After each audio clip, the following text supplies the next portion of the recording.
Welcome to Let Me Fix This. Enjoy the video. You need Garmin Connect on your iPhone and a signed-in Garmin account. Once ready, open Garmin Connect and tap the profile or menu to begin. You'll grant permissions later, so don't skip turning on Bluetooth and background app refresh now.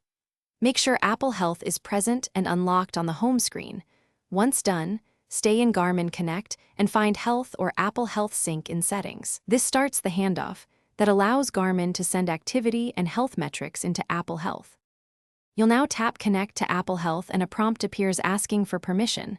Accept and then carefully toggle each data type such as steps, workouts, heart rate, and sleep. Why? Because Apple Health requires explicit read and write access to move values in both directions. Granting only read will block updates. Once toggled, Garmin will map its metrics to Apple Health categories. Make sure to enable both read and write where available so future syncs update, rather than finalize by forcing a manual sync inside Garmin Connect. Choose Sync Now or Pull to refresh, and then open Apple Health to confirm entries arrived under relevant categories. If data is missing or duplicated, make sure Apple Health permissions still show Garmin as allowed to read and write the affected data types. If problems persist, restart both apps and the iPhone.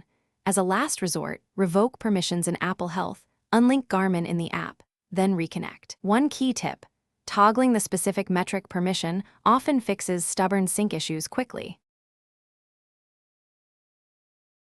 Thanks for watching. If you found this helpful, don't forget to like and subscribe.